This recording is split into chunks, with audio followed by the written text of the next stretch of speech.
we on? Good. Welcome to the Better Than Not podcast.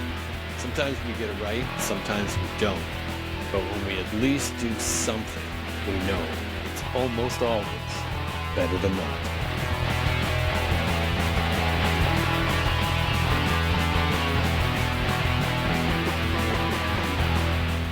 Hi there, and welcome to Better Than Not, the podcast that aims to capture shifting perspectives and thought-provoking ideas in conversation while asking the question, is anything what it seems? Based on my series of Changing Frame of Reference, which you can read on the Substack app, and I hope you will, as it might give you some insight into what the podcast is all about. I also hope you'll subscribe to my YouTube channel, Better Than Not, so I can continue to bring you great guests like we have today. I'm your host, Doug Gardam, and today it's a pleasure to welcome back friend, engineer. We'll go a little bit farther than that, no doubt, in the full introduction, but welcoming you back to Better Than Not, Tizneem Jiancaro. Tiz, how are you? Oh, fantastic. And it's wonderful to be here, Doug. Thanks for inviting me. I am so glad we're doing this again. I can't believe it's been a year. We last had Tiz for an episode back in episode 75, believe it or not. Anyway, Tiz, as I said, is a friend, an engineer. Kind of that's how we originally met, I would say, working at the same company. She holds a PhD from the University of Toronto in cognitive and rehabilitative science. And today she is a master coach, which will no doubt be walking into some questions and discussion around. So, Tiz, welcome. It's kind of great to have you back here. It's wonderful. Yeah, it sure is, Doug. I think it's Hard to kind of, believe it's been a year, right? oh, I was going to say the time is, when I think about what's gone on, I kind of see a year, but I'm kind of blown away that it's going so fast. So it's like, and what's that saying? I guess you're having fun. Time goes fast, right? Time goes fast. Yeah. And I think I, go ahead. sorry, go ahead. No, I was You just know, going to, I think yeah, it's kind of funny how we met working for a company that was injection molding, that molded like preforms and built steel molds. And here we are talking about cognitive science and master coaching. It's amazing how the time goes, but we've always had fun conversations. we did. Yeah, we did. I think even in those days we had some fun Oh, conversations, which is probably why it's kind of, it we're here continues today. on. Yeah, yeah, And then you went indeed. on and did your PhD. And part of one of the conversations we had is it was fairly close to our first one, which was audio only, when the father of AI, just before he was awarded the Nobel Prize. So we kind of preempted that in a way too. Look at that. Look at that. Yeah. I was so kind of amazed that, and I'm blocking on his name right now. Jeffrey Jeff, Hinton. Jeffrey Hinton, and talking about him because I think you attended some classes with him, He was a guest lecturer in one of our cognitive science classes, which actually. is kind of cool. And then literally months later, he was awarded like the big award, right? Which is Yeah. kind of crazy. And we did kind of, I've gone down this road so many times around AI. It's just kind of like, how do you say it? Permeated my life. I use it all the time and almost unknowingly in a way. I imagine few people would have predicted what has happened with AI, Oh, perhaps including Jeffrey Hinton. I don't know about that, but um, just how, wildly unpredictable things can be. Which brings me back to your question, is anything what it seems? yes. That's quite the provocative question. Well, to be quite frank, Tiz, that came out of my first book, The Actor.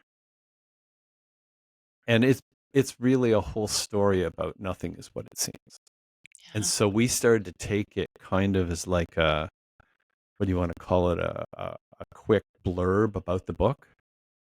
And now I start looking around and I'm going like, I'm kind of amazed. It doesn't matter whether like you're talking about Jeffrey Hinton and AI. Like I see things that he's saying that I now don't know whether he actually said. You know what I mean? Like the media just promotes so many things that we kind of, oh, this is the way our culture is. Yet when I go outside and I talk to people, that's not the way it is at all. And it's so bizarre that it's kind of like, so that's kind of became part of this conversation was like, I'm a big fan of the movies and I've had a few actors on.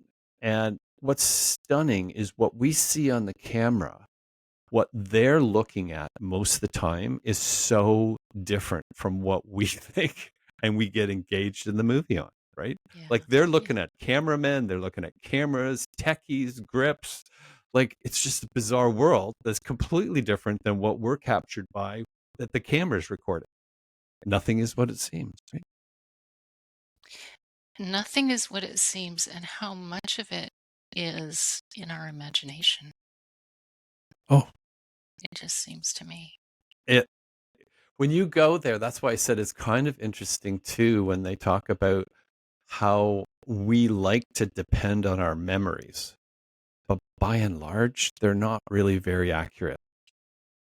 They're accurate to what we want to believe, but Yeah. to what actually happened, it's I because it's like it's kind of thrown me as saying like, wow, I kind of prized myself on my memory, but as I go back to conversations now, it's like, oh, that's not what was said. Yeah, it's such a conundrum that we're in because we're kind of locked inside this space, um, where I don't know, our beliefs and our memories and our perceptions are kind of intertwined.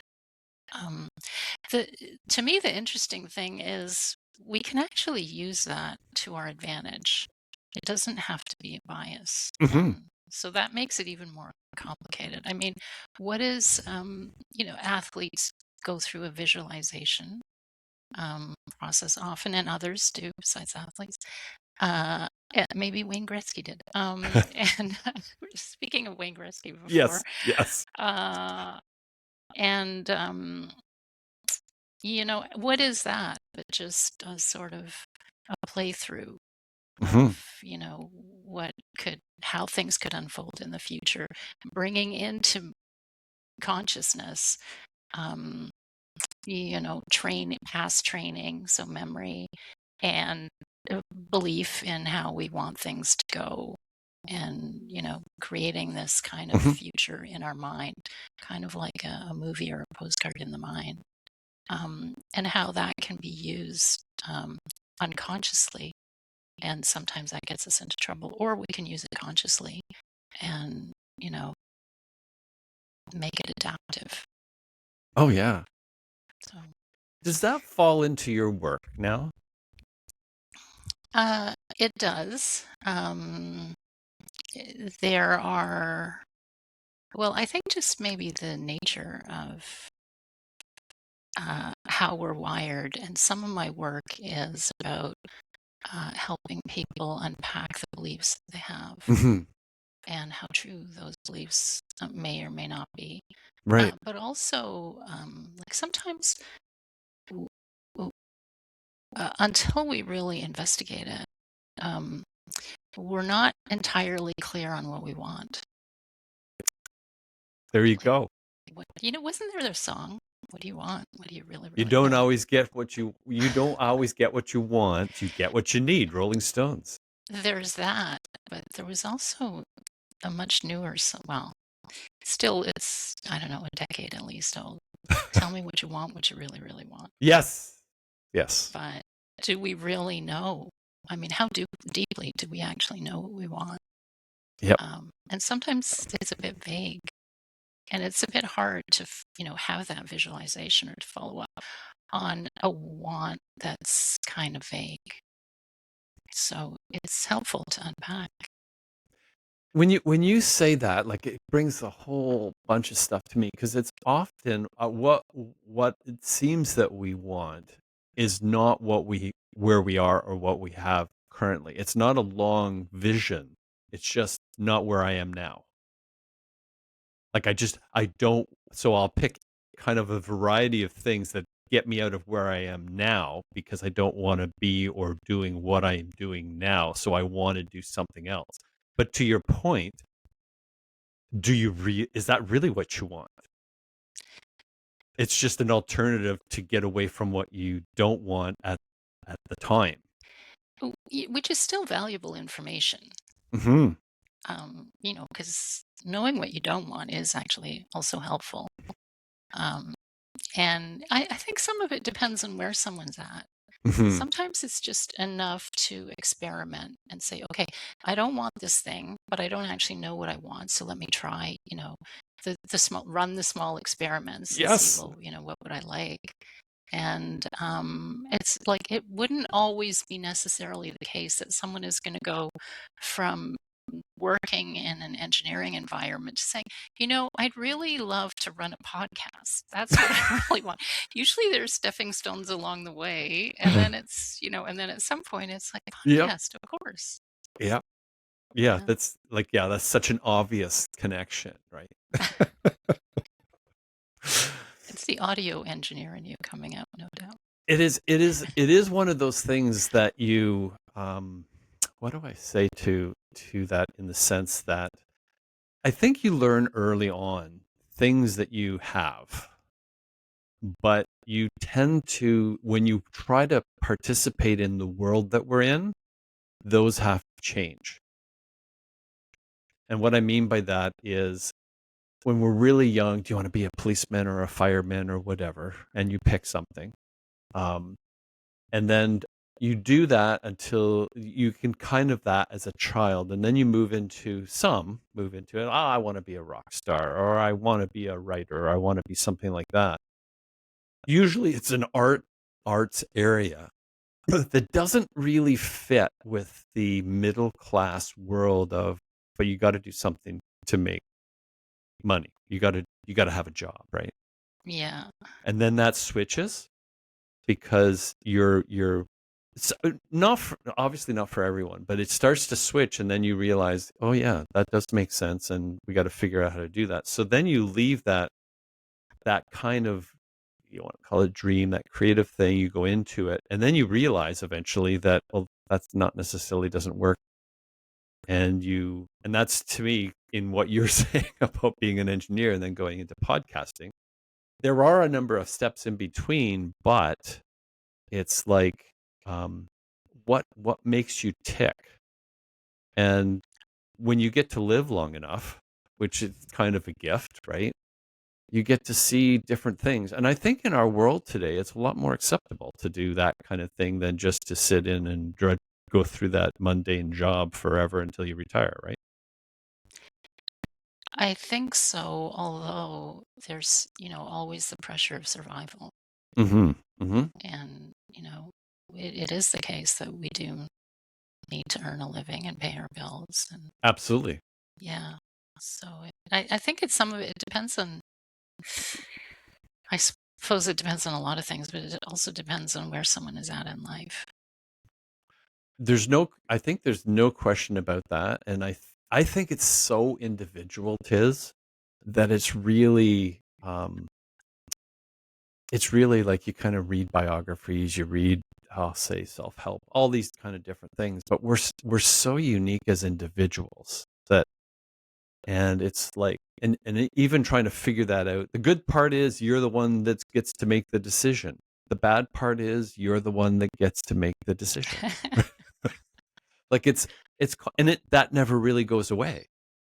So do you find a lot of that in your work? Like, is it like, um, a question that many, because it used to be like you hear this mid-age crisis, middle age crisis, I think was the term, Midlife. midlife crisis. Mhm. And it's like, it's described as something where someone goes and does something very different than from what they were doing before. But when you're in it, you don't necessarily see it that way. you just find out there's number of things that come up and you kind of go, okay, well, what does that mean? Oh, and what does that mean?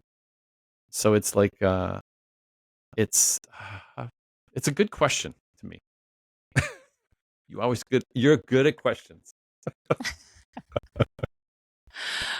One of the things S- as a coach, of course, is you ask a lot of questions. Um, So if I flip that around, because this is often how I'll start, is we met, you were an engineer, always insightful. Like you're, we talked about a lot of different things, and your interests are because you ride a motorcycle, which is quite different than most. You're probably not riding it right now just because of the weather, yeah, but you miss it. I miss it. I really miss it. And so from that side, and this is where I was going to describe you as a thinker, friend and thinker, but then you go and do a you're an engineer, then you go and do a PhD in cognitive and rehabilitative science. And that's kind of a switch too. Although the engineering degree always kind of teaches us to think, if you like it teaches us a way, a methodology that allows to be, that's transferable to anything, I think. Absolutely, it is in my mind too. So how did that go about for you to move into now literally master coaching people in Yeah. this kind of, like, what attracted you to people in that sense, right? Mm, mhm. Well, it's certainly the case that I didn't sit there after, in my engineering experience and think, gee whiz, I'd like to be a master coach. Uh, no, that did not happen that way. Um, One thing is just a minor correction. That the PhD that I did is in rehabilitation science and biomedical engineering, and I Okay. do also have a degree in cognitive science. Cognitive science. Yeah, just not a PhD in It's cognitive not science. it's not like it's not all together. Yeah, so But it's all you. It's all you. it's all me. I don't think it's wrong to say I'm a thinker, considering I've spent all this time studying things. But I think it comes back to a questions that I've kind of faced myself, and in sort of exploring those questions. Um, and if we can, I'll try and reverse this and ask you Okay. after, because apparently this came up last time, is me asking, well, what question are you trying to answer? Yes, Um, it did. and so maybe I'd be interested in hearing your response to that. Um, but for me, um, I think first of all, I was just interested in the world, and Mm. hence my following up in engineering, because it's very much an investigation of the relationship between parts and how things work. And what I learned later was my real fascination was systems, and how Mm. systems work together, how the parts, work together to create the whole. So I now view engineering in terms of understanding the parts in relation to the whole, Hmm. and as that relationship between parts. And so it's very external looking. There are things in the world that we're actually designing and testing and building and all that. There is, when I look at design, I think of the relationship between parts and people. And so, the whole user experience and the whole business, it's sort of, it's that kind of relationship. And so when I look at cognitive science, it's okay, now what is the relationship within and between individuals? Um, Hmm. and so it's just, and yet later when I did the work, graduate work, I was really using a systems research lens into this. So I actually took a systems engineering kind of approach to the questions that I, was investigating. Um, how I got into coaching was actually through research. And after I did my Okay. PhD, I ended up as a postdoc at the university working on different projects. that related to coaching. So I didn't even know that there was something called coaching, and yet today there are all these coaches in the world. Yes. Yeah. But you know, 6 years ago there weren't quite as many, Hmm. and I hadn't really heard of coaching. I didn't really know that there were, for example, health coaches.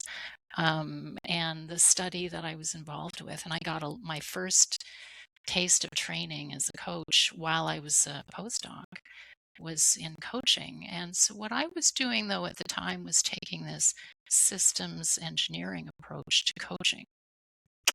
And then as I got involved in it, I just thought, gee, I'd really like to be a coach.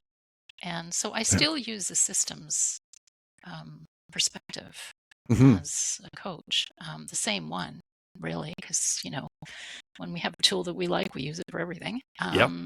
And so that's kind of how the dots connect. So now I'm very interested in the system of the individual.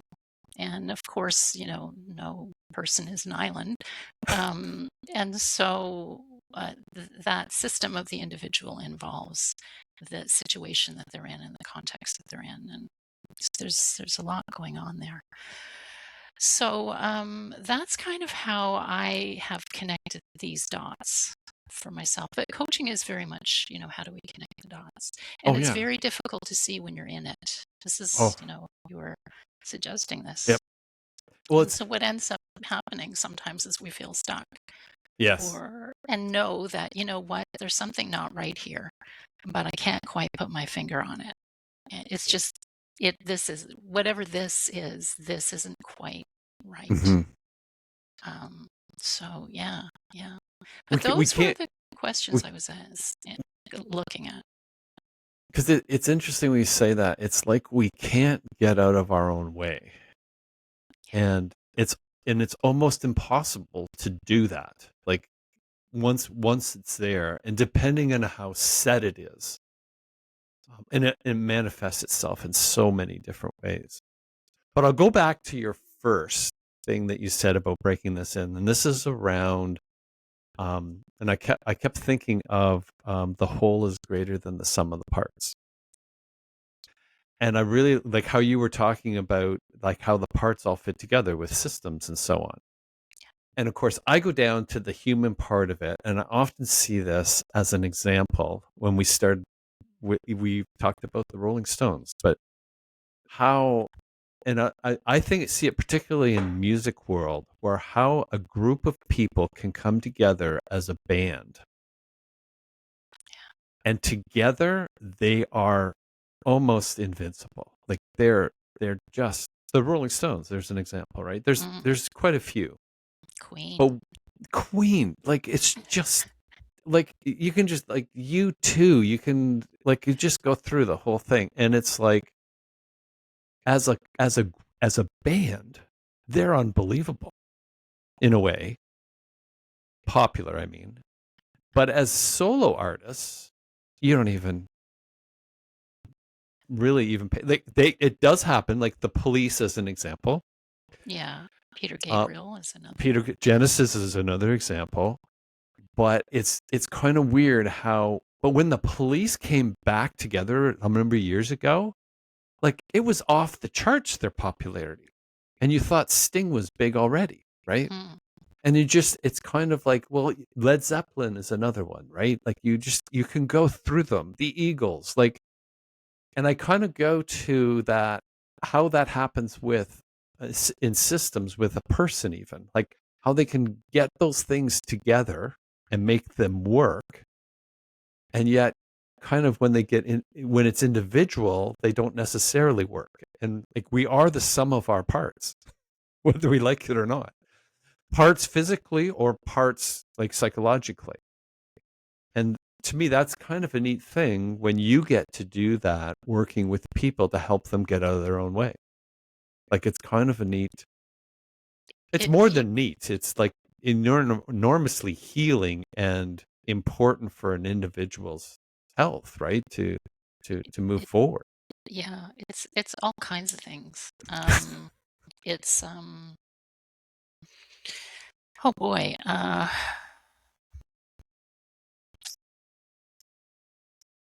for one, I have no idea, kind of like maybe you in the podcast. When I'm coaching, I really don't know where the conversation is going to go. I have an idea of where it might go, but I really don't know because a lot of it depends, well, Yep. like 95% of it depends on who I'm talking to, and their experience.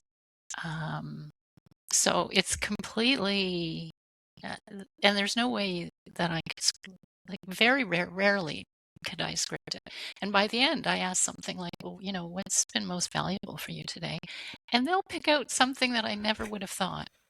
And it was like, really? That's something I completely would have bypassed, and yet that was the most meaningful.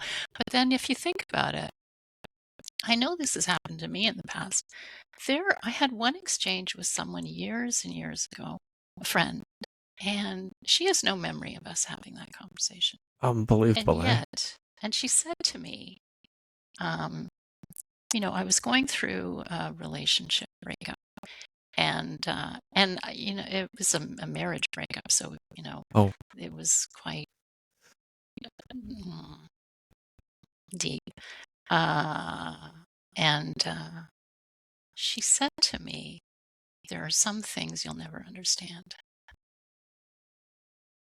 mm. And I was just, this is decades ago, and it stayed with me since. I still remember where we were. It was that Oh, she, wow. mentioned it some time later. She had no idea what I was talking about. And so you just never know what the thing No. is that is going to, resonate with somebody. You don't know. And so, but it's just this act of having, inquiring. It's this act of inquiring. And for some reason, it seems to be next to impossible to do it really effectively for ourselves when we're really stuck. Like I when we're not really stuck, yes. we can do it for ourselves. But when we are, it's kind of, for some reason, it's just, I mean, there's a reason they call it a blind spot.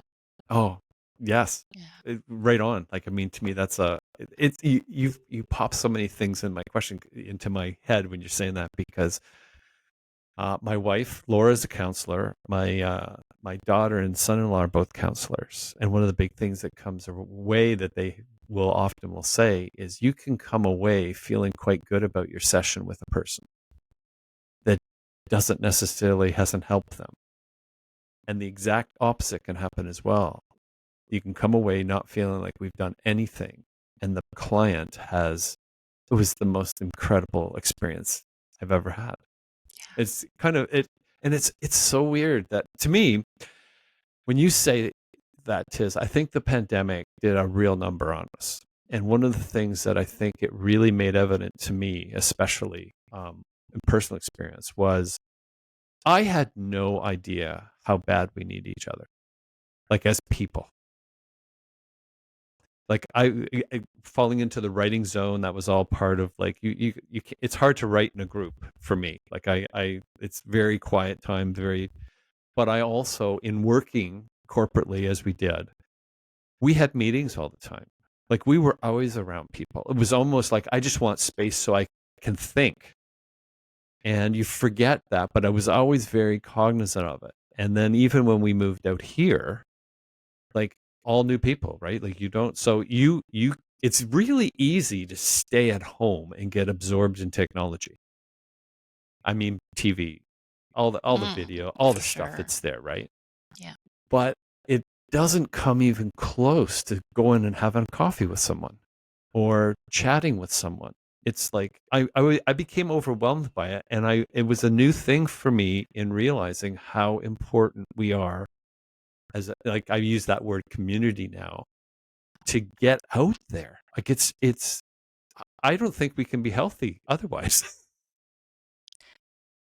Well, you're onto something, and uh, to me, there's a real sliding scale in terms of Mm. just how much contact each Yes. of us needs and how individual that is. Oh my And goodness. also, it's also a moving target, even for an individual. Mm-hmm. Mm-hmm. So, because sometimes we go through periods where, solitude is exactly the thing. Mhm. And sometimes it's like, okay, I've had all this solitude and there's kind of a yearning, and you seem to be speaking to the yearning for Mhm. connection. Um, but I wonder though, it's um, how much of it is just even the connection, whether it's being connected to oneself or being connected to somebody else. And it's the connection that is, and sometimes I think, we can also get that in solitude. Mhm. Um, Mhm. so the issue is, becomes not so much, am I binge watching Netflix? It's how connected am I, Yes. in, even though I might be binge watching, how connected am I to, even to myself? Mhm. And Oh, if I'm yeah. not connected to myself, then, kind of like all bets are off. Well, when you say that, Tiz, in connecting with others, and I know this has a huge scale for people, right? Because I always recognize people who are kind of gifted with that social ability. And I don't mean necessarily extroverted, but they're comfortable with other people. It's a kind of a gift because there's many that aren't at all. It's an enormous effort to kind of get through and have a communication or a conversation. But I've kind of seen you as someone with that gift. oh well, thank you. I it's something, Tis, that I'll say this. This is how kind of podcast even started and going for coffees with people. I didn't know that at all. Like I've always considered myself an introvert. And so it was just, and I kind of liked the label because writers are introverts. Like it was just, you Oh, just like that whole, you fit into that, which yeah, is, yeah. these are these things that we set up for ourselves. Like that's part of the Hmm. reason why I think the podcast is neat, because we all have this thing inside us that how we want the world to see us. Whether we want to kind of articulate it or believe it, we all have it, I believe. I think part of the reason that's why social media becomes such a popular thing for people, because it's a way that they can express that to people outside. That's why I think people coming on the podcast are very brave, because this, like, after the first 5 minutes, we're being real. And Yes. I love that. Like, I think it's just such a special connection. So going back to your point, I think that connection with someone else, though I'm learning about that other person, like we are in this conversation, it's also connecting me to myself unknowingly. Like, like it's hard. Absolutely. Yeah. Like, it's like, okay, let's script this and write what you learned about yourself. Like, forget it. Like, yeah, I could do it for an assignment, but that doesn't mean it's accurate. Hmm. But there's something that's, oh, joyful, I'll call it that, that comes from that. That you just, it's almost addictive. You want more of it because it's just you, the person you've connected with. Hopefully, it's in a pleasant way and it's not a conflict. But I think some go into conflict just for that connection. Like I think it has a scale that's kind of crazy. Like you have a conflict of personality, but you still need to talk to people, so you just get conflict with them. Like you go out Well, looking it's for it.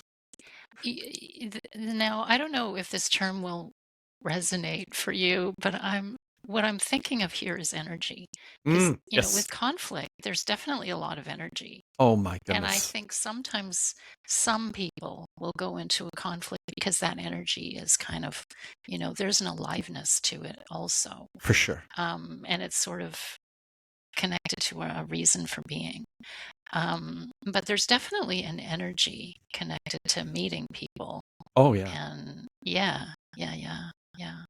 And Well, is it that energy? Is that the thing is that why you do podcasting and this I, connective energy?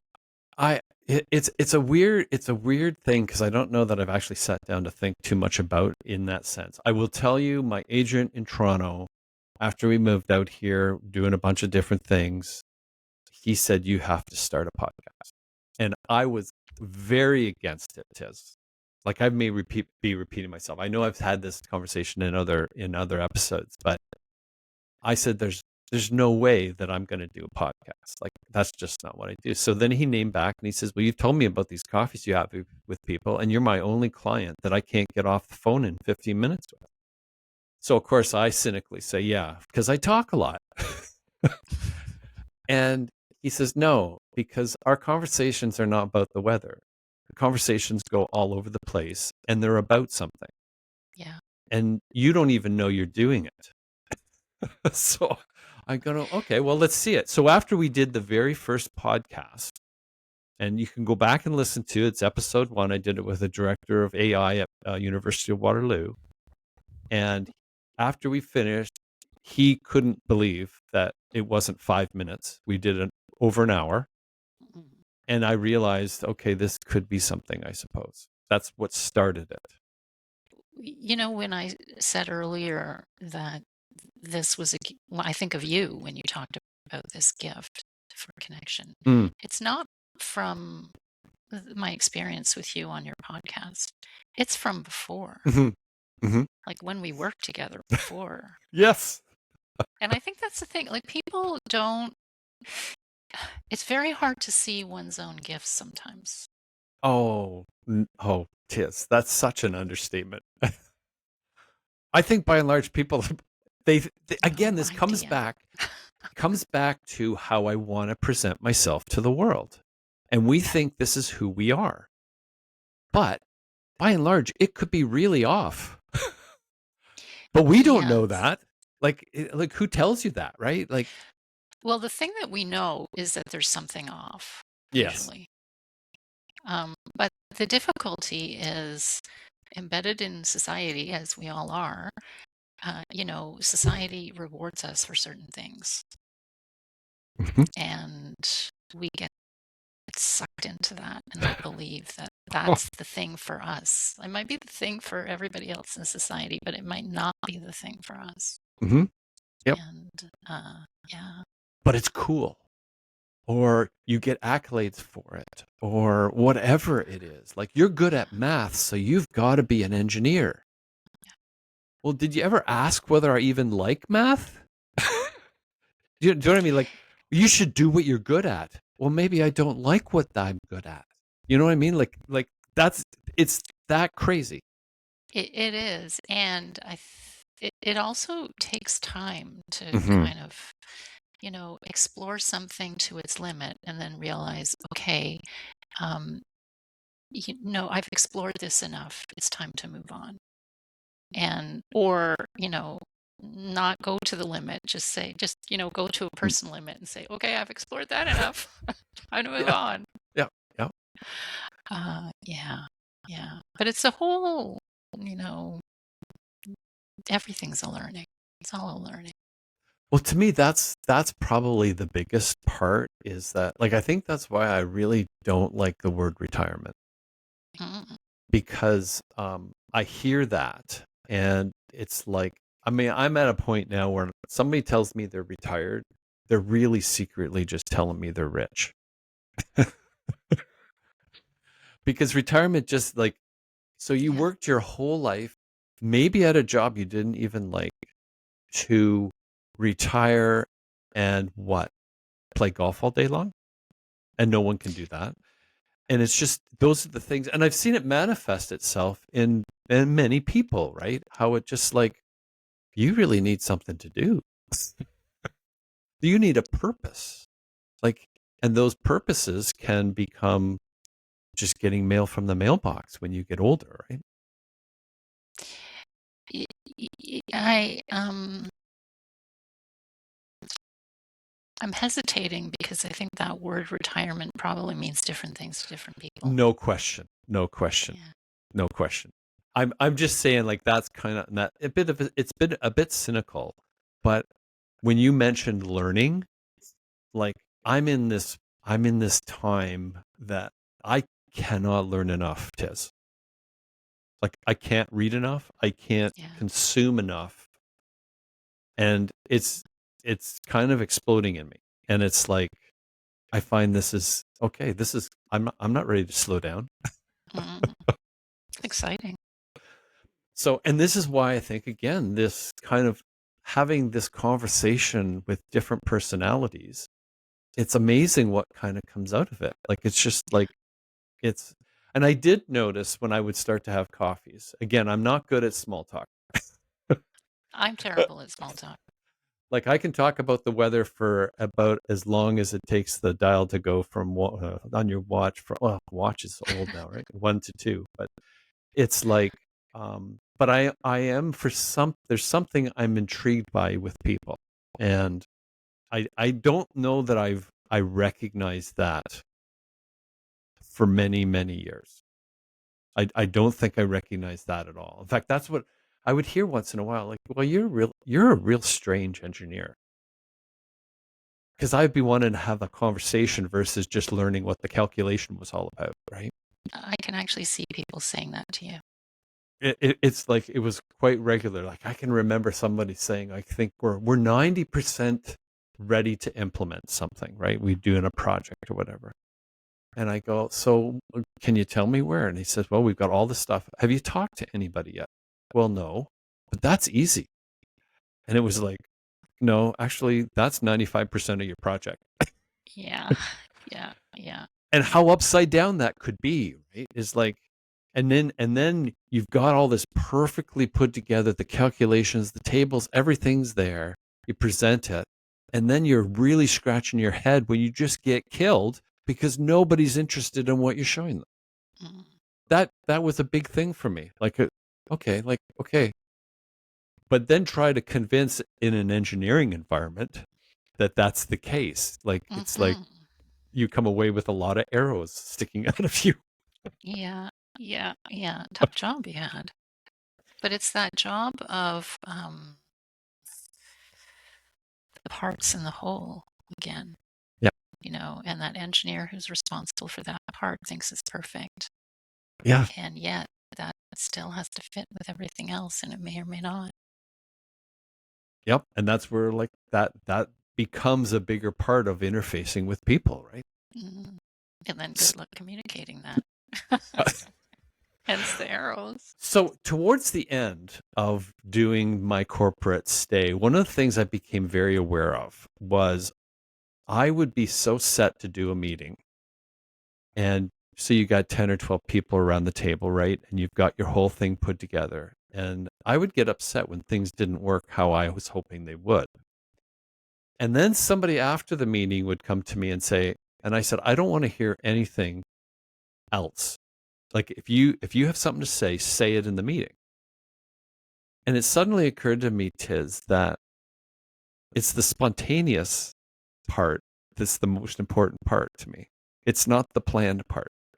So here I was discoursing the most important the most important part of a meeting because somebody wanted to say something but wouldn't say it in the meeting, but I would get to learn it. The other part that became, and this is kind of again the sum of the parts, right? You have no idea what those other 12 people in the meeting are coming to the table with. No.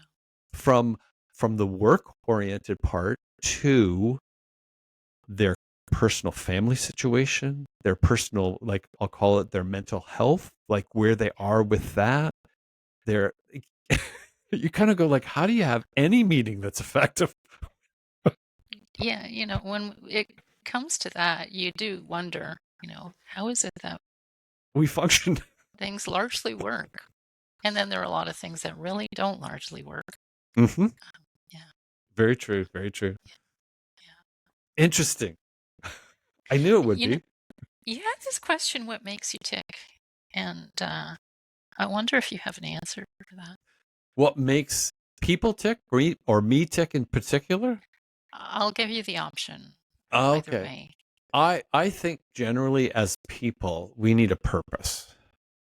That's to me one of the, like I see it in my parents, I see it in older people, I see it in younger people, and that purpose can be anything.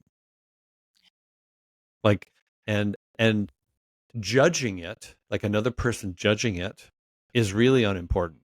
Like because you can do that with your kids, right? Playing those video games, man, like it just, but that video game can provide a person with like a purpose behind it, like whether it's getting to a next level. And I've been down the judgment world because I wasn't a video kid, like I that wasn't my thing. Yeah. um you can do whatever it might be. It might be as simple of Jordan Peterson uses this all the time. I think it's profound. Make your bed. Yeah. Like, wow. Really? Yeah, really. It's something. You did something. Make a meal. Make a meal for someone. All of those. To to look at myself on that, it's like it's trying to figure out what I'm supposed to be doing. That's probably what more than when I say that, it's not really clear, and it's hard for me to actually table it because I don't know what that is. Um, but I'll go and I'll break it to the last episode where you asked me the question. What are you searching for? So I'll break it a little bit because I think a lot of the podcast comes from this, to be honest with you. But so I'll just hit right at the top. I think finding something bigger in myself to believe in has been a huge for me. And I'll specifically say God in this case. Um, how this happened was in a very bizarre. Well, so I was writing, right? You have a lot of introspection. You're trying to figure out things. I come from a science world, so take as you do. So you take this and you go like, we have the four fundamental forces, right? Like gravity, electromagnetic, got the strong and weak nuclear. We have nothing to do with them. We don't even know what gravity even is still. We have different ways of expressing it. We know that it holds us on the ground, and we know if we trip downstairs, gravity is going to give us a pretty hard landing. They all came about, we had nothing to do with them. And then if I go to the other end, and that's throughout the cosmos, like that's through like 41 billion light years out and expanding. And it also all works together. Like Yeah. it all works. And if you go the other way, so let's go to the subatomic level. And we start to get down to atoms and electrons, and we get to quarks, and then we get to all the various. It's like we can't find the bottom. Like we just keep coming up with other theories. Mm-hmm. And all of this started to kind of manifest in my head to how is this kind of fitting together? And then I read a book called Fingerprints of the Gods by Graham Hancock. Okay. So he's had a few Netflix series on now. Some people think he's out of his mind. He used to be he was the economist correspondent for South Africa. Okay. And this book kind of floored me because he had some very interesting things. I didn't realize the pyramids were kind of all over the world. I thought they were Mm-hmm. only kind of in Egypt, but they're all over the place. Yeah. And then he started to show maps that he'd gone back into like the 1500s, and the maps had places on them that we really didn't even know about, like Antarctica, like where the land masses were pre the ice. The maps were there before science really recognized that they were there. Like, how did Mm-hmm. these things start to happen, right? And bizarrely enough, I was working out. That's where I watch a lot of this podcast documentary stuff because you don't have to watch it; you can just listen to it. So this Yeah. gets me into um, my daughter gave me the Bible series to watch, which is by Mark Burnett and Roma Downey. Mark Burnett, who's the creator of The Apprentice and what's the big one that they do, the Survivor, right? Like they're into their 1200th season now, I think. Mark Burnett wrote, like, created this thing. It's four parts of the Old Testament, four parts of the New Testament. They're all an hour long. So I'm watching this just because they gave it to me as a gift, and I'm coming off reading this book, Pyramids of the Gods. So I'm watching the Abraham story. I don't know whether you know the Abraham story, but Abraham was promised by God to have descendants that outnumber the stars or the grains of sand on the beach. So he's been given this vision from God. But Sarah, his wife, is barren. That's a problem. So what do we humans do? We go and solve those problems. So she kind of like the Handmaid's Tale. She directs him to Hagar, her slave girl, because at that time in context, it was a legal way of getting an heir. So they go, and Ishmael is born. And I'm watching this, and I know this story from years past growing up. I kind of grew up in the Anglican church. And when I say that, I had left the church and all that kind of stuff as we kind of grew up. But I'm watching this for the first time and I'm going, that's really messed up, Doug. This is not going to end well. Mm. So then, of course, you have the whole story of how then God comes to Sarah. She laughs at him to say, you're going to have a child. And then Isaac's born. Then the history kind of goes on.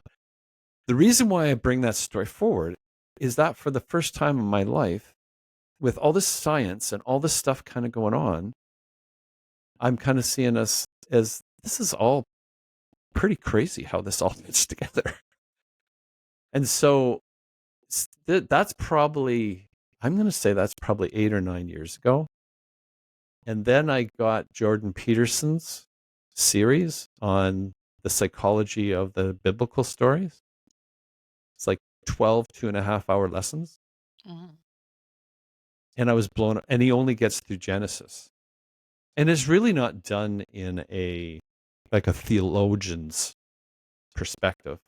Yeah. But I said, there's a ton of stuff that I don't know really anything about here. And when you've got a Jordan Peterson pulling it apart to that level, I can't ignore this. Mm-hmm. So in a roundabout way, that's kind of, I'll say, the answer to those questions is what's really kind of taken on my life is that it's like, I can't believe that I know so little about the ancients, the ancient world, and where that has come about. And so that started to put a lot of things together for me, like the Bible, for instance. It's an incredible text. Like it staggers me actually, Tiz. But I can also connect science with it all the time, like how it puts together. Like it's just that free will discussion, for example. Do we have free will or don't we? Is it deterministic? All those kind of things started to flow around.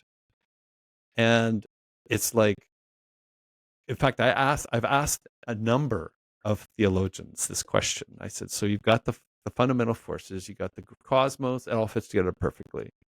We had nothing to do with it. The subatomic world that we're made of, right? Like we're made up of atoms from a science perspective, right? Like got all that, right? So tell me, where's the line drawn that we suddenly have free will? Like we can have that. So I've written a lot about this actually in my Substack series. But my conclusion is, if you think we have free will, you're right. If you don't think we have free will, you're right, Mm-hmm. which defies our logic. But can we actually know? It's really hard. I firmly believe when I order a coffee, a pike at Starbucks, I'm ordering that. But when Tiz connects with me on LinkedIn, 2 years ago, out of the blue, Yeah. I didn't control that. I had nothing to do with that. No. Or did I? I don't know. Like that's what I mean. Like it's one of those things. And this happens regularly now. Like it's just you can't and that's why I said, like, okay, I'm an engineer. I get it. You can't calculate that, but explain some of these things. They don't make any sense at all. Speaking of can't calculate, and to me, it sounds like what we're kind of talking around is this topic of mystery, Mm, isn't it? absolutely. Yeah. It's a mystery that we may never figure out. Well, yeah, I mean, once we're in the territory of paradox, there is, no algorithm is going to figure out the paradox, because That we that's, have. That we the have. nature of it. Yep. Yep. True. I mean, we think it's paradox now, but uh, so last April, I went to visit Nova Scotia for the first time. On your motorcycle? No, Oh. unfortunately not. But partly because I have a plan to move there. Um, and It's I beautiful. had the plan to move there before visiting. Okay. I have no, like, I don't live there right now. But then I decided, for some reason, I was just, sure that I will live there. And I decided, well, don't just sell everything you own and move there. You should really visit first. That really would be, before making. It's one of those things where a decision is made. Uh, like we often make decisions Hmm. emotionally or at some deeper level, some sort of mysterious level. And then, of course, we justify it. Hmm. But I, of course, decided, well, yes, and also just go there and, try and be open minded and check out the vibe before really settling on this decision. You've never been there. No, Okay. I was on a plane, and for some reason it just popped into my mind. I should move to Halifax. That's what I should do. Um, and it was an Air Canada flight, so it had information on Halifax, and I'm on that small little screen, I'm reading all this business about Halifax, and it's like, yeah, I could go there and I could do this and blah, blah, blah. Let me look at the street layout, and I'm deciding this all on the plane on this little Air Canada Oh, cool. description. So back in April, I actually visited Halifax, which is a wonderful place, and Hmm. I really had a fantastic time. I only spent a few days there. I didn't even really sightsee because I said, no, the purpose of this is not to see all the best places. The purpose of this is just to get the lay of the land. Ah. And if I come here, I can then go see all the best places, because if I do that now, I'm going to be sold, and I want to just see what everyday life might be like for me. Um, and I drank a lot of coffee. And on my last night, I was really tired. I mean, I didn't realize it was such a walkable and Okay.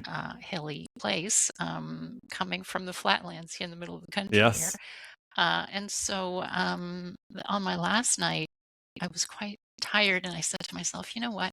I'm just going to take the easy way out and have dinner in the hotel. And then I'll have an early night, and I'm flying out tomorrow. Fine. So I have go down, get seated, order my dinner. My dinner arrives. Meanwhile, there's this conversation off to the side with a group of 6 people. I can't quite see them. I can just see them out of the corner of my eye. They're talking about AI, and they're talking about machine learning. And the lab that I was in did a lot of work related to machine learning. Yeah. And so I kind of knew, I mean, I didn't do that work, but because I was in that lab, I was sort of exposed to it a lot. Um, so it's becoming really fascinating. And then I learned that one of the guys, just because, I'm sitting on my own. So, and this is the only conversation really that I can hear. He's talking about being at the same university that I attended. So it's like, oh, and I'm trying to get a sneak peek of who this is, but I'm not trying to be obvious where I, turn my head and stare at somebody. Wow. But I can't, really recognize anybody. So I just keep, having my dinner there. And then he mentions somebody I know. Ah. So it's like, okay, let me just be obvious now, and I'll at least just introduce myself. I turn my head, and the guy goes, is that you? And it turns out to be, I mean, I didn't recognize him because he's grown a beard and it's been 10 years, but um, somebody who was in my lab Oh my goodness, man. and who now works at a university on the East Coast. He doesn't even live in Halifax. He doesn't even live in that province. He happened to be in for a few days because they were having a consortium related to AI. Speaking of, the mystery of things Yes, and the absolutely. coincidence of Yeah. things, and I mean, it didn't, even if I had thought, oh, maybe I should plan some meetings with people, I wouldn't have contacted him because he doesn't live in Nova Scotia. Why would I contact him? I knew that he lived in the East Coast, but I Oh also my knew that he goodness. didn't live in Halifax. Crazy. So of course, so he's sitting with a group of engineers and computer scientists who Oh are all man. saying, "What are the chances of that?" Oh no, this is crazy, right? This is crazy. So I thought, I had already decided to move to Halifax, but I think I'm going to move to Halifax. Wow. Yeah, it was just, and of course, everybody else left and we chatted into the night. But it was kind of one of those deals, and Wow. yeah, so it were what kind of strikes me often, although not as often as I think it should, is that we're literally on the edge of a planet spinning through space, and Yes. how Yes. miraculous and Yes. mysterious that is.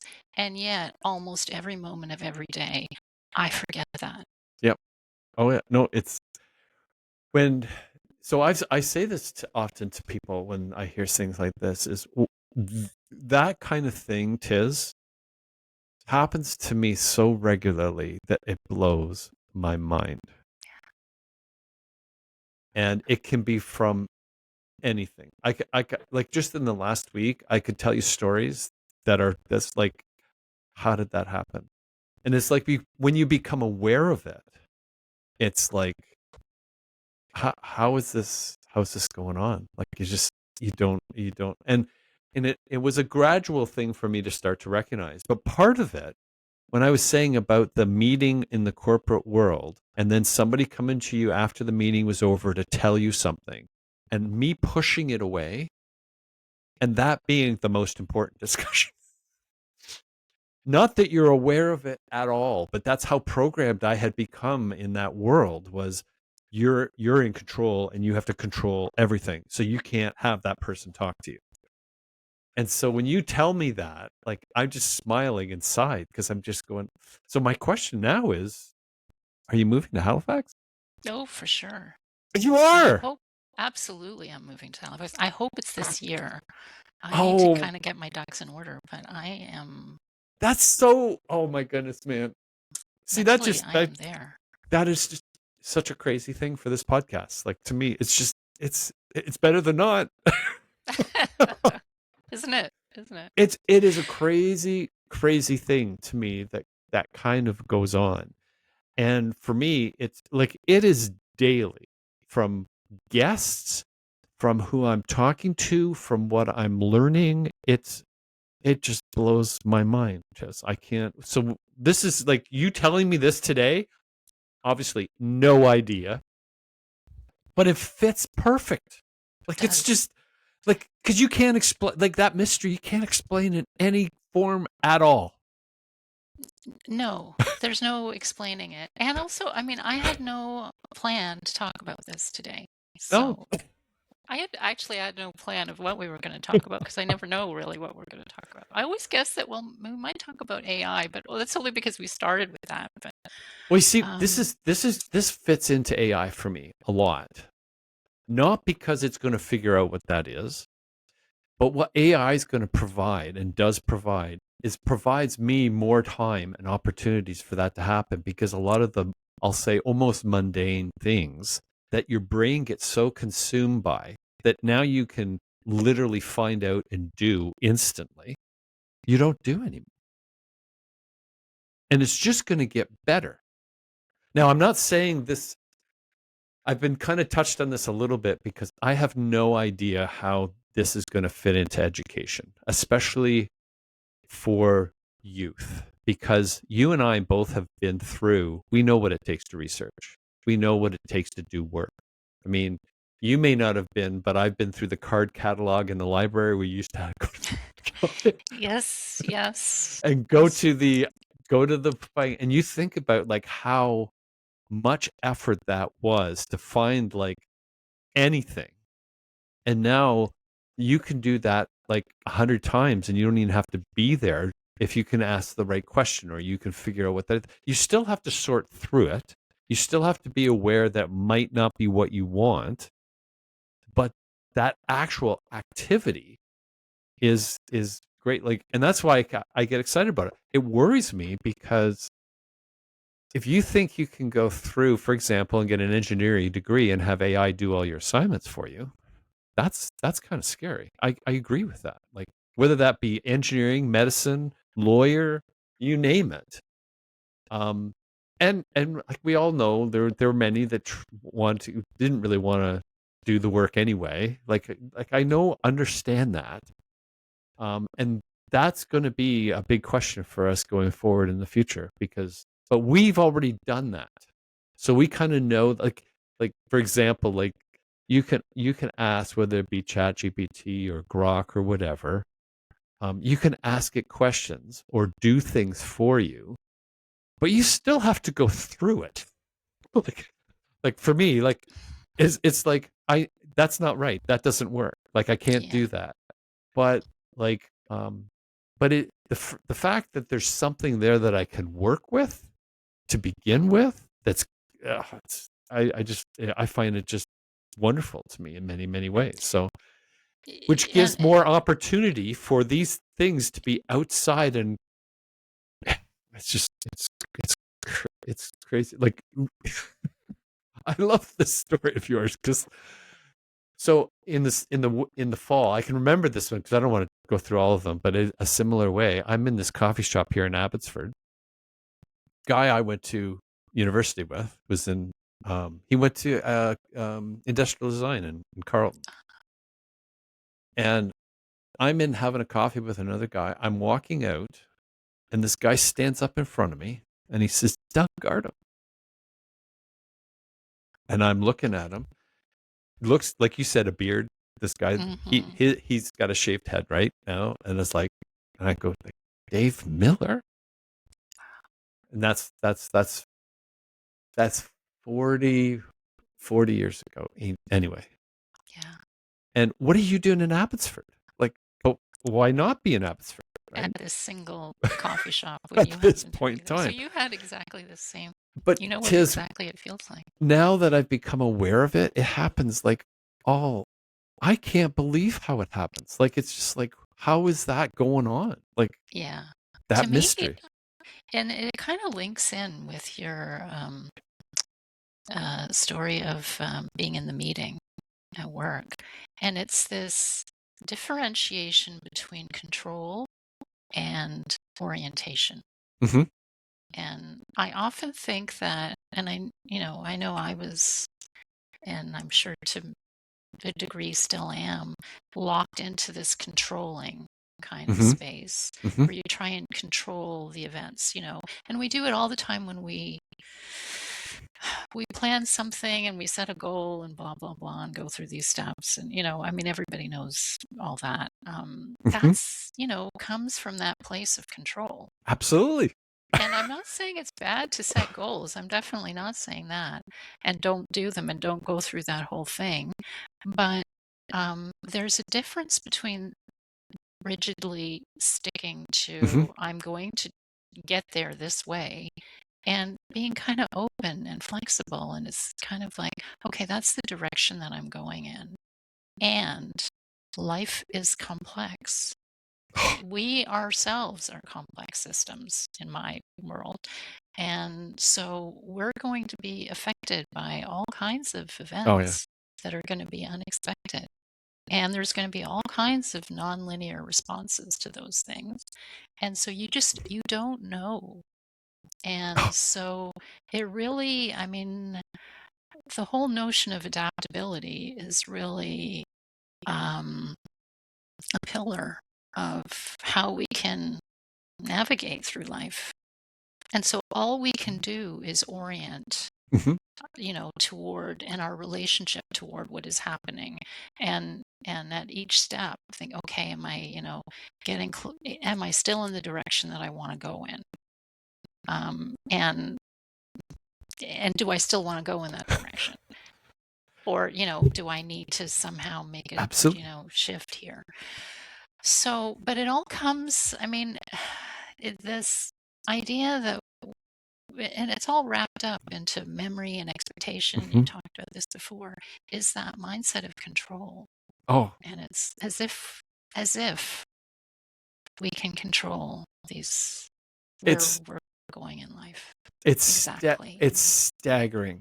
I just find it's like it's such a switch for me. That's the part that's so I'll say odd, is that I was such a to-do list person. Such a this is what's going to happen. It never occurred to me that, like, okay, you've got a good to-do list, but you never even get the first two done, let alone the other eight. And but you go through the programs, you go through so many of the things that are kind of learned that way. And for me, there's a sense of joy, there's a sense of freedom that comes with it. And for me, it's also, there's a belief part that's come, like, that I am not in control of this. Like, you can, but again, it doesn't stop me from saying I want that coffee, or we're going to have pizza for dinner. Like, because the pizza's not going to make itself, so to speak, right? Or N- Yeah, I'm not trying to say that we have no agency. I mean, we yes, do. We still yes, have agency. yeah. It's just that we don't have control. Oh, Tiz, that's such a big. We don't have control. That could be the title of the episode. Because it is remarkable to me when you start to recognize it. So, and the stories just continue to repeat it. So I read Me, Elton John's story. So, I mean, I don't know. There's not too many people in the world that wouldn't know that name today, I don't think. Um, Yeah. and he came on the world stage in just a massive way. But he had started, and I remember this little part, it just fits into this. So he had dished, this is in his book. So I Mm, don't know him personally. Love to have him on the podcast, but I don't know him personally. And he states that he was auditioning for like an orchestra for a theater show. This is Elton John, mm, and he didn't get it. Like, mm, Elton mm, John doesn't make the piano player for the orchestra for this theater. This is a small show, right? And you're kind of going mhm. like, it's just stunning in retrospect that somebody said no to Reginald Dwight, so to speak. That's his Yeah. name. So then after he's rejected, somebody gives him this manila envelope filled with lyric sheets and says, this is from an old bloke up the hill, writes poetry. Nobody really knows what he's doing. But do you think you could put some of this to music? And one of the first sheets that was in that was your song Mm, from Bernie Taupin. And wow. it's the same kind of story though. Like, Yeah. if that had not happened, the world would be different, right? From a musical perspective.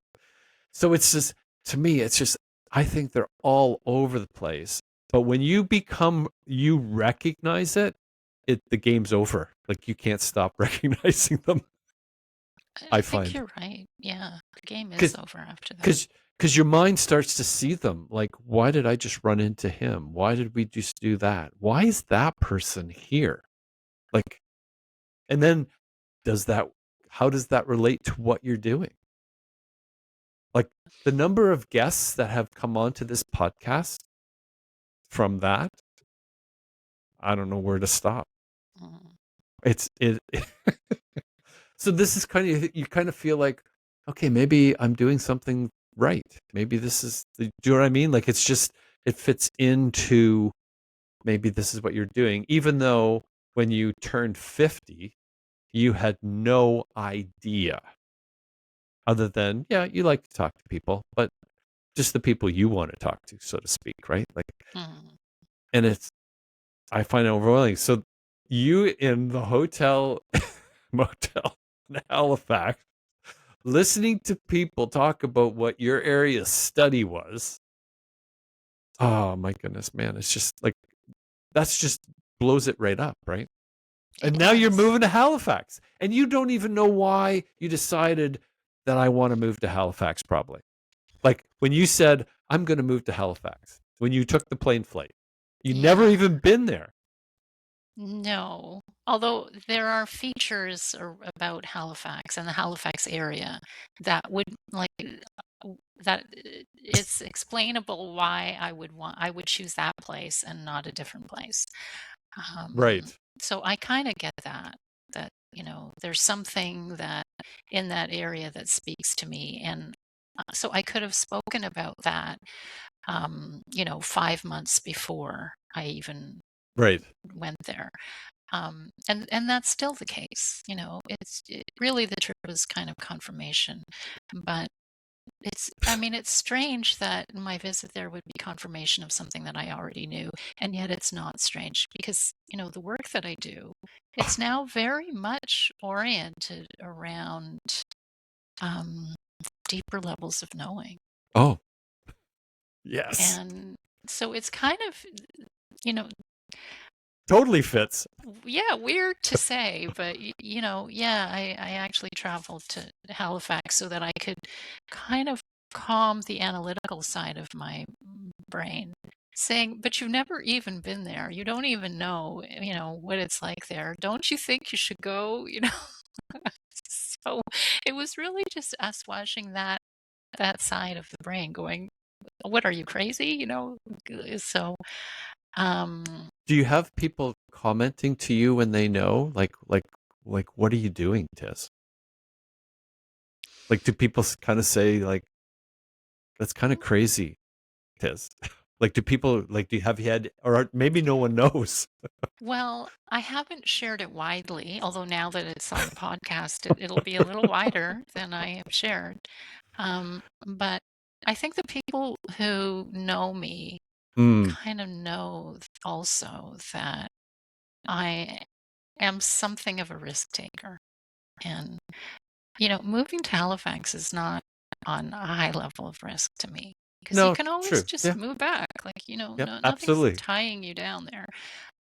So I think the people who know me would also understand that this is Mm, just part of my yes. makeup, and so it's not really. I don't think it'll come out from of left field when I share it with everyone else in my circle. Oh, no, that's cool. Um, That's cool. Because you but I ride a do motorcycle.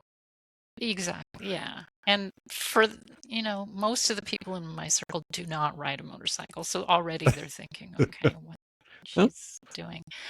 And I have Oh, done wow. for quite a long time. But to me, Wow. it's just that orienting towards something different. That's kind of, and I don't know if it's orienting toward a mystery or orienting towards some kind of deeper knowing. Um, but it would make sense to me that there are a lot that you experience this as much as you do, Oh, yeah. and that No, you know it's kind of might be a sign when there's that level of synchronous events. oh, Uh, Something else is like there's it, a different current that you're on. there's, like, I mean, even us moving out to Abbotsford, like at the beginning of the pandemic, right? Like, where we sold the house and sold all our stuff and kind of came out here. Yeah. There was a good reason from the point of view of our daughter was out here already, but, um, that's a lot for people doing stuff, right? And so, but it was only the beginning, Tis. Like, to do that, like, it was just the beginning. Like, that's why I like, and I won't say it was the beginning because it's like the beginning obviously was when I was born. You have to go through all those things, right? You kind of think, oh, I wish I hadn't done that. But if I didn't do that, I wouldn't have learned that.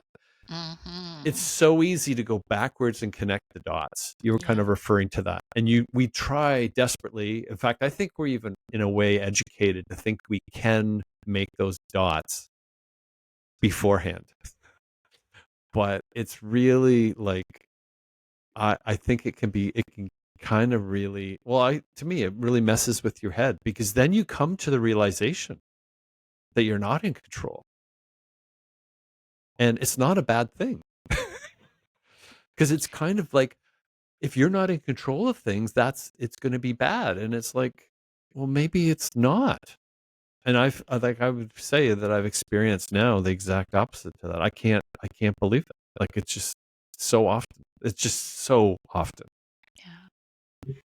Do you have ideas of where the dots will take you over the next year or two? Well, one of the things that I'm hoping is that, so like this conversation today, I think it's a beautiful one in giving, you've given no idea this was coming. But you've given this beautiful example of what's happened in your world. You're science oriented. You're very, how would I say it?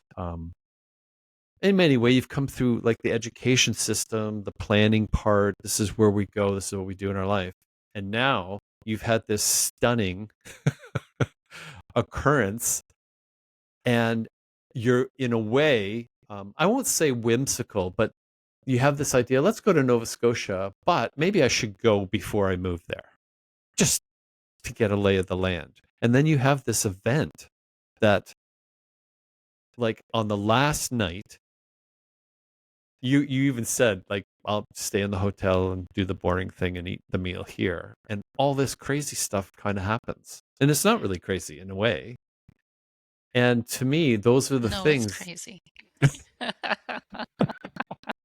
Well, often I don't have. If you'd seen me on Thursday night, I couldn't stop saying that word because of so many of the things that happened during the day, Oh boy. and it was just like, ho- like I'm not in control of any of this. So, to your answer, where is it going? I think there's a sense that that somebody has told me is this podcast is about Doug in 2016.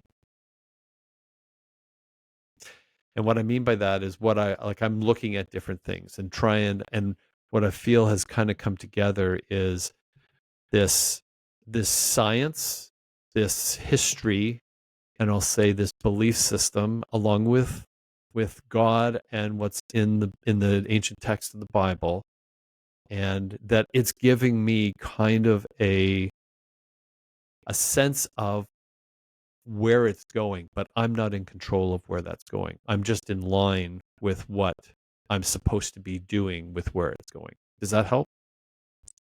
It sounds. It's vague, I know, but that's kind of where I don't know where the dots are going to happen. I just feel that the conversations that come out of the podcast to me become very remarkable to individuals' lives that I talk to, and that can be anybody.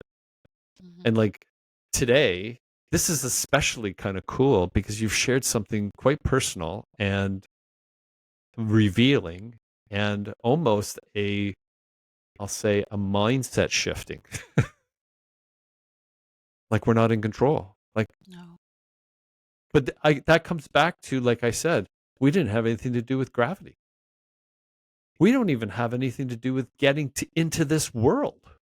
No. Like, we, and all that becomes forgotten, right? Like so quickly. Like you said, I never think about how fast the earth is or rotating and how fast it's orbiting the sun. Like how fast are we hurtling how many thousands of miles per hour are we being hurled through space? And yet here I can just easily pick up a cup of coffee. You never you don't think about that. And that's kind of where my brain goes more and more often, because I think the ancients thought more about this than we do.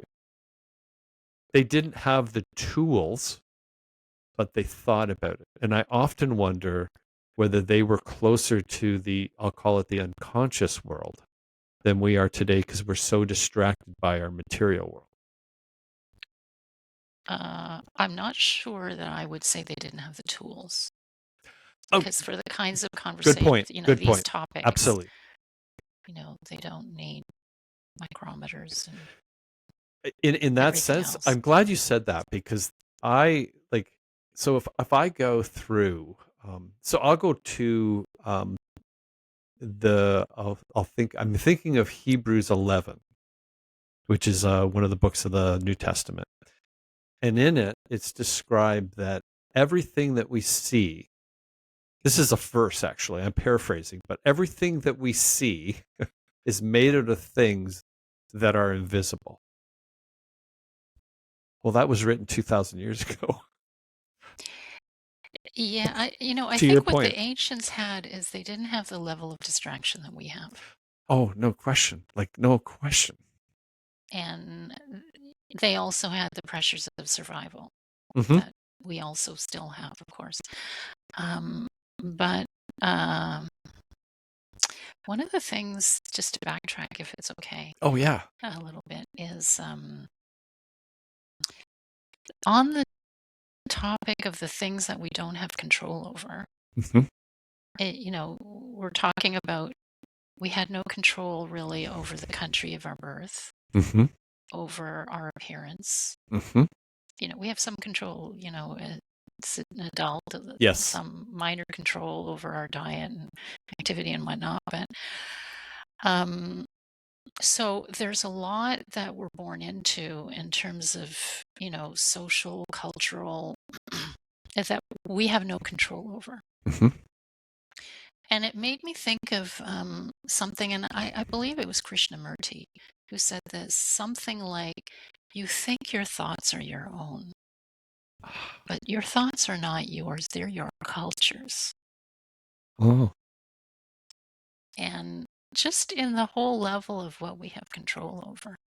And it might be partly our cultures, but it might also be, our specific experiences in our oh, past history.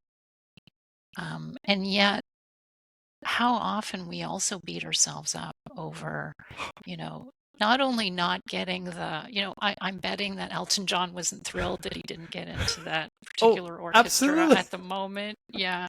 So we don't just beat ourselves or other people up, for not getting what we want. We also do it for the thoughts that we have, Oh, even though yes. actually a lot of our thoughts are not necessarily in our control. Oh, I mean, what we do with those thoughts is another thing. Like once yes. we catch on to the fact that, oh, I'm in a loop of thinking X, Y, Z. Um, but there we have some accountability. But actually, the thought arising, it's not our doing. It's not something that we try to do. It just kind of arose there. And so just the degree of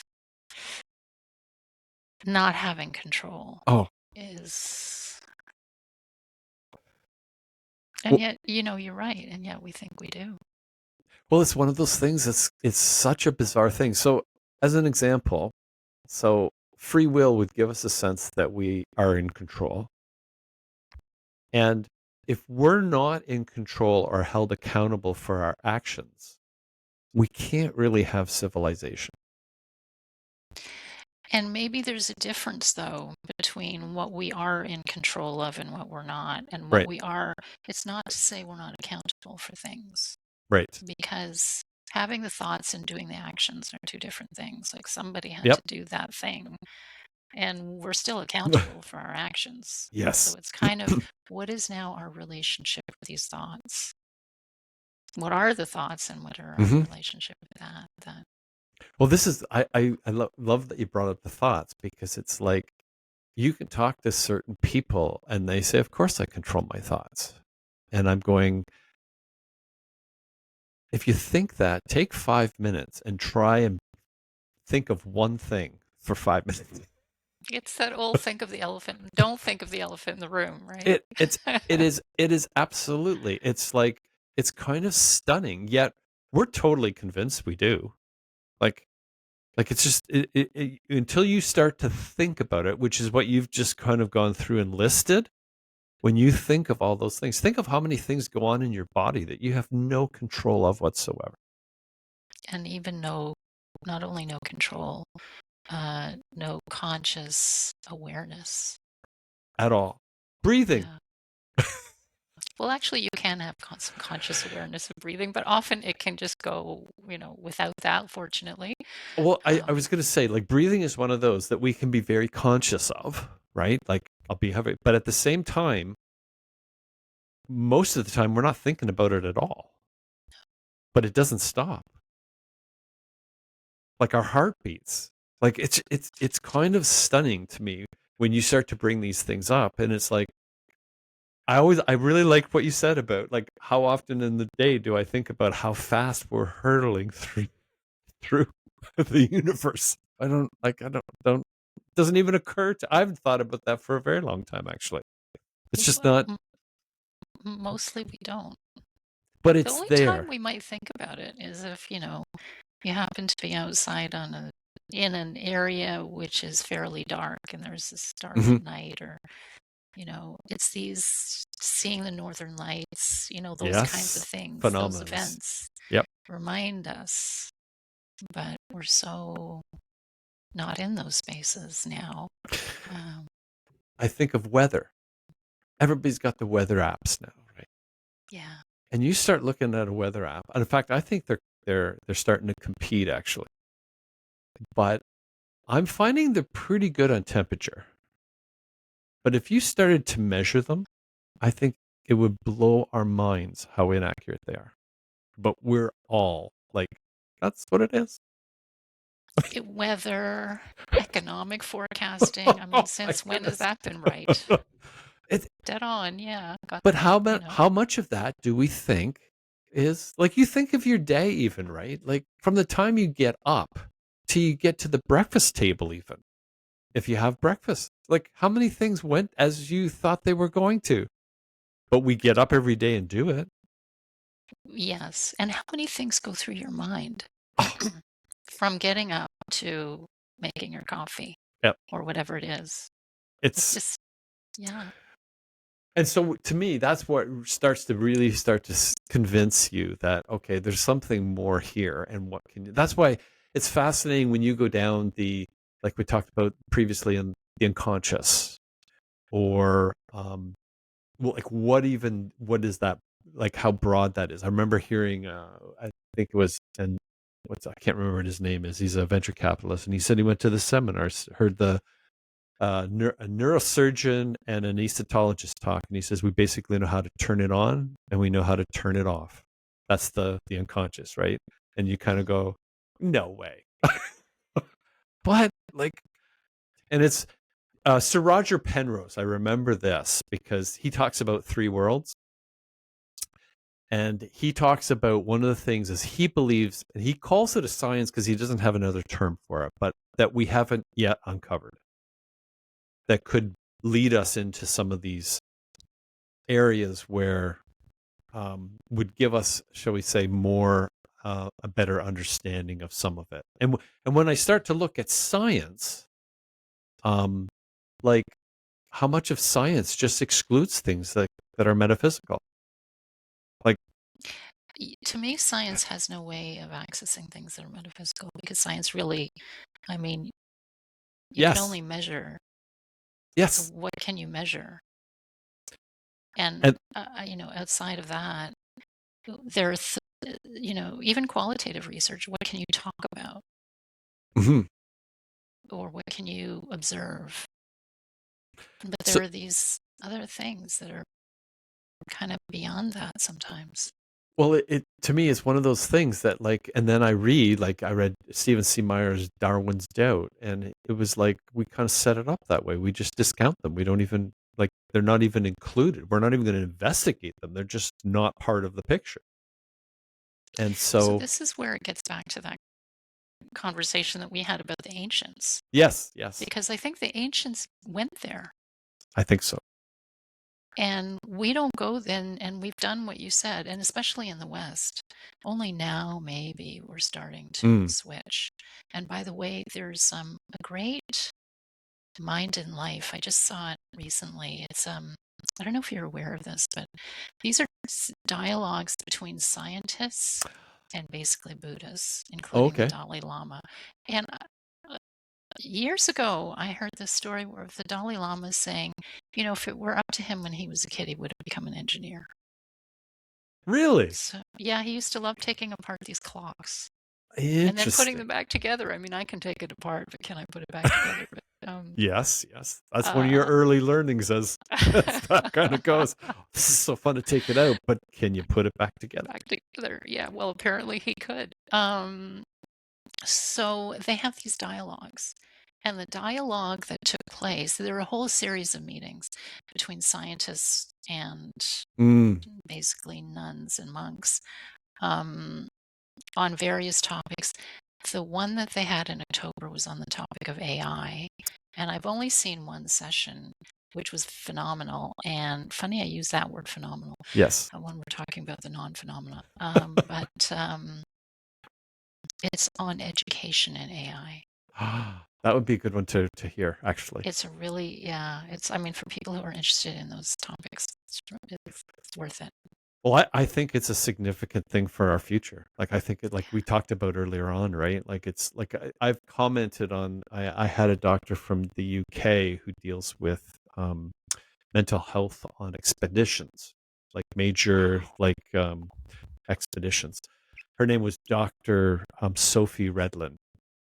Fascinating, fascinating discussion. But we talked about how what school could eventually become with AI because and not a conclusion, just like because I went to school and the social part of school, Tiz, was like, what a waste of time. We got to be there for curriculum. We got to be there to learn the facts. This is me. This is how I went through school, right? My brother, kind of the opposite. What's Doug saying today? I think school is going to become our social interactive activity because everything we want to know will be instantly available to us via our little devices, right? Like we won't have questions. But in saying that, I'm doing that from my brain who's already been through all that, like through the learning Yes. part. Yeah. How are you going to know even what questions to ask if you don't have some kind of fundamental base to start with? And that's where my concern for education starts to go. Yeah. I think you might appreciate that, the talk, because it's session 5, by the way, I think. Um, Okay, but I will look that. You, it's on YouTube. it's it'll yeah, I'll have it's to. somewhere I'll out there. get that. Yeah. I don't exactly know where it is. But they talk about uh, different ways of knowing. It was one of the things that they talk about is Oh, different ways of knowing, and they oh, talk about the Greeks had a variety of different ways and like terminology yeah, for um, mm, knowing in terms of knowing how to make things, and they yes. called that techne. And then they had a term. We actually did this stuff in cognitive. So this is why, anyone out there who wants to study cognitive science, just do it. Oh, yes. We talked about this stuff in cognitive science because there's also a deeply philosophical and psychological aspect to cognitive science. Um, Techne, in terms of making things, that one kind of knowing. And episteme, I don't know, I'm sure I'm not pronouncing that right, in terms of making sense. Ah, okay. So this is, directly to your point. Um, and so when we have well-defined situations, Hmm. making things becomes very algorithmic. And AI can be good for Yes, those kinds of absolutely. well-defined problems. Yeah. But, life is not well-defined problems. Um, and so it's this making sense of things, including making sense of our own lives. Hmm. Hmm. tr- you know, Getting back to your question, what makes a person tick? Yeah. Uh, and so that side of that whole making sense is the part that um, I don't know that many of these things that we've been talking about today, I don't have a lot of faith that AI can get to that because AI is not about what is that deeper Absolutely. knowing Absolutely. that got you where you are today. And our it's so interesting and funny in a way to me that AI started as a research project to better understand human intelligence. Of course it Like, did. yeah, it was such a benign, Yes. pure space. Um, and so that human intelligence, though, our human intelligence is, yeah, the analytical part can be algorithmic, but, if you want to be half a person, Yes. then okay. But it just it just doesn't Doesn't do fill it it. for me. It's Yeah. interesting when you say it that way because I think AI is going to free us to allow us to go into that world more fully. That's my hope is that we'll get away from the the linear, the idea of how we kind of learn things, because we'll be able to get that information more readily and quite quickly.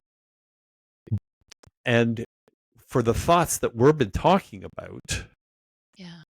we'll have more. I'm hoping that there'll be more time to have those kind of, I'll say, discussions, learning that will further us into that kind of world. This is kind of the what Roger Penrose spoke to, is that we haven't discovered something yet that's important, and maybe AI will shed some of the stuff that we spend so much time on, so that we can kind of go there. I'll go to, Gaber Mate. Yeah. So one of the things, I'm all over the time, and I know we're out of time. It's okay. We'll extend a few minutes. So Gaber Mate, what so excited me about his say, and you've kind of got to read between the lines a lot, but in the medical world, he says we treat it science, the science world of it. We treat it in much kind of like how we deal with science. And he said we exclude the emotional part of a person. We treat the scientific part, so to speak, and we leave out the emotional part. And I love that he was able to put that together, because it's often amazing to me that how accurate that is. Oh, That yeah. it's like, you don't think that, as an example, you go into the doctor's office and your blood pressure goes up, your heart rate's higher. Well, it's not because you're sick in the office. It's because it's an emotional response to having to go in to have a stranger do that to you. I'm Yeah. simplifying it by a staggering amount. But to think that you don't think your mental shape, your mental health shape affects the physical part of your body is a stunning miss. It's a stunning miss. And we seem to, like, I don't know how we still fall into that. And I still, like, I'm starting to coach younger engineers Mm, and engineers who are training to be people in training to be engineers. cool. And I know I was that person. Yes. I was probably that person who would have looked at a coach and said, forget that, Yep. like, you're kidding me, right? Um, 100%. and which is probably why I feel like I should go back there. Um, but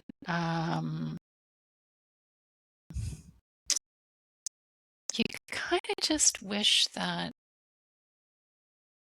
I don't, that area of society, that space in society that is still so heavily Hmm. analytically minded, even in spite of all the evidence Yeah. to the contrary.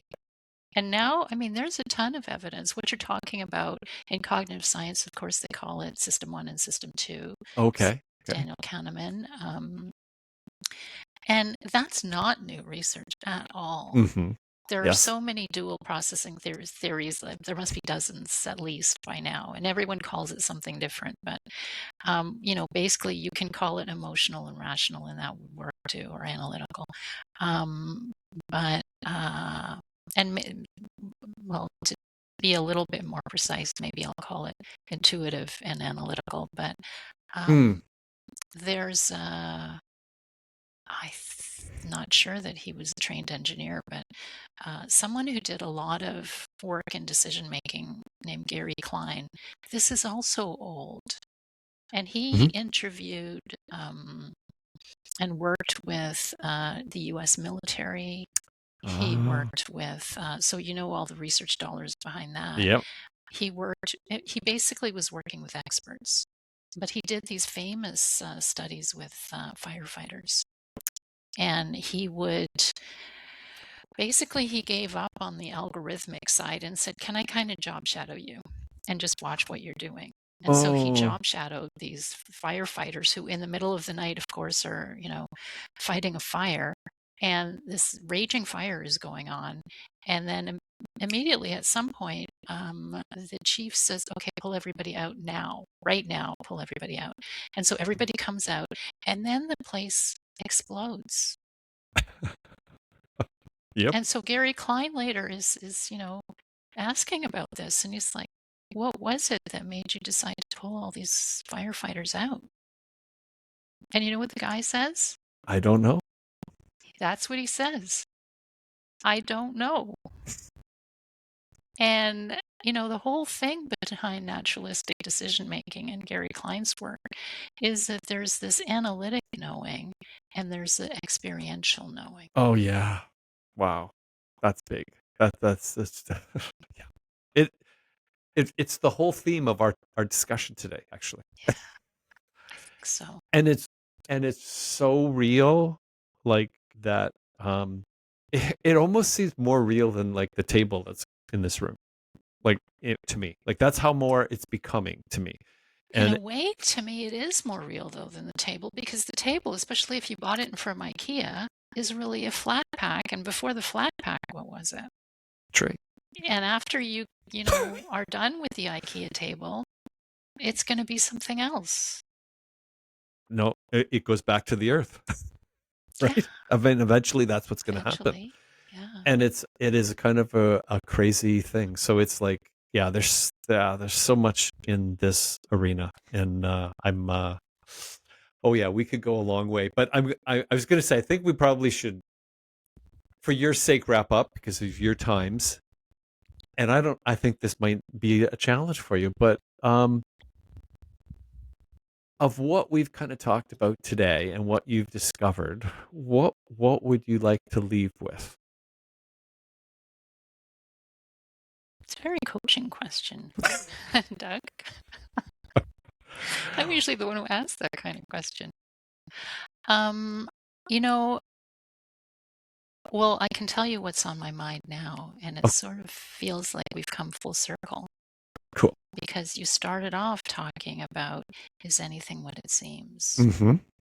Hmm. And aren't we ending right there, sort of with a mystery? Yes. So, a nod to Sarah McLachlan. Ah, there we go. There we go. Yeah, enter the mystery. She'd be a fun person to chat with as well. I hope you do. There's so many that are like it's just a fun thing that I had never anticipated happening. And mind you, throughout my life, I have had dreams like this of meeting all Wow. kinds of people, many celebrities, sports heroes, that they used to kid me with. Like, so what was Wayne Gretzky doing last night? And I, So you it, actually had like nighttime dreams. yes, about meeting different people and having conversations with them, like Kiefer Sutherland. I recently had a meeting, a discussion with, oh, who was it? I can picture him. Um, with Jonathan Davis of Corn. We had a long conversation on a bench waiting for a bus, Wow.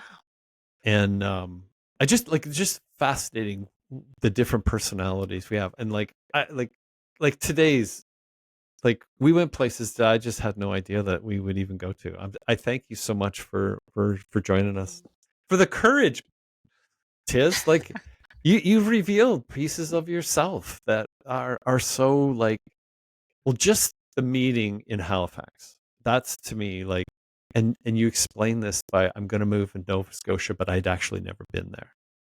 Like if any for anyone listening, even how many people are like that, right? Like what would it be like to just move to someplace else, right? For whatever reason, right?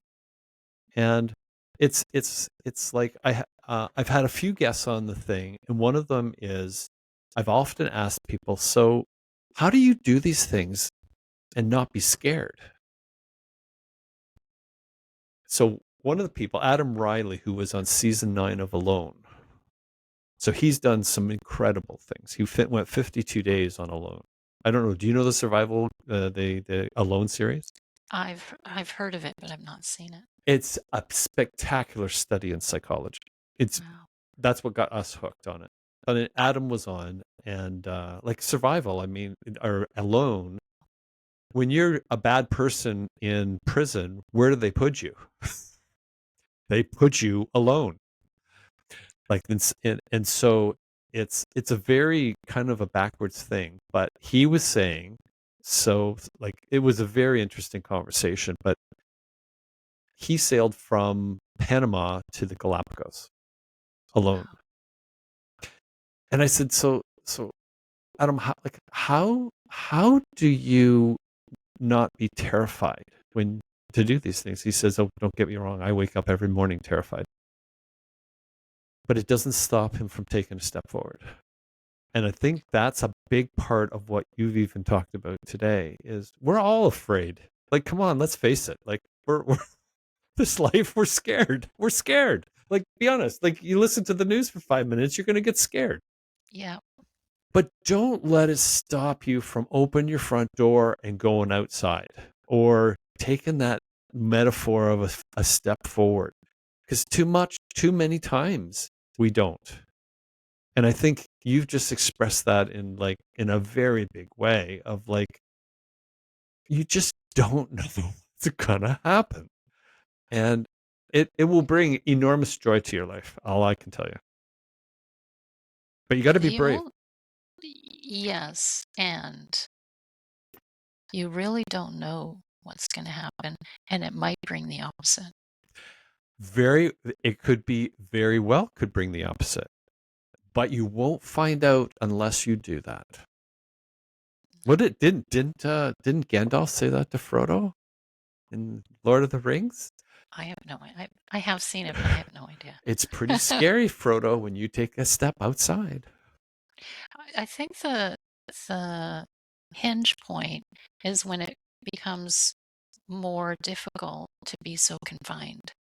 Mm-hmm. Mm-hmm. And it's harder then to remain so confined that you actually have to leave. And you have to do that thing, whatever it is. Yeah, And that thing won't leave you alone until you do it. and that to me is one of the challenges because I mean today, I mean from skip the dishes to ordering Amazon, like you don't have to leave. No.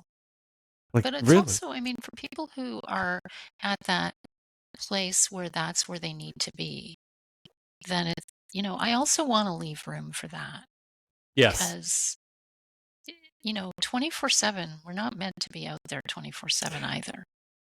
The Or balance. even entire seasons or years could be that what we need to do is, retreat. Mm-hmm.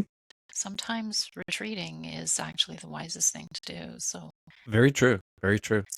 yeah. It's a balance. And I appreciate you saying that because I think it's one of those things that it makes us all unique, like in a very big way. Like come back to the good part is it's your decision. The bad part is it's your decision. Decision. Tis Doug, I love our talks. oh my Yeah. goodness, I can't well, hopefully in 2026 maybe we'll do this more often.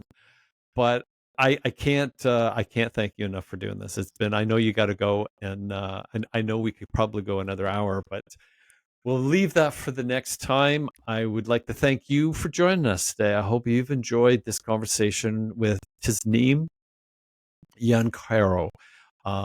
And just a little bit of information if you're looking for someone that might help you to get through, shall we say, your stuckness, or just to take a look at different things, you'll be able to reach out. Do you have a website now? I do opennessroad.org. So if you want to reach out, you found Tiz interesting today. Believe me, you'll find her interesting regardless. Reach out to her and open road Opennessroad.org. road opennessroad.org. And reach out to her, and hopefully something like that will come about. With that, I was going to say, hopefully you'll tune in to Better Than Not, and I hope you'll subscribe to my YouTube channel too. Thanks, Tiz. Thanks very much for joining us today. Bye now.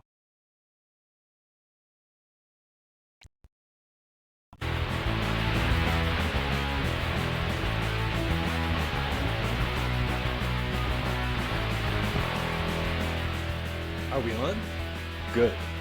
Welcome to the Better Than Not podcast. Sometimes we get it right, sometimes we don't. But when we at least do something, we know it's almost always better than not.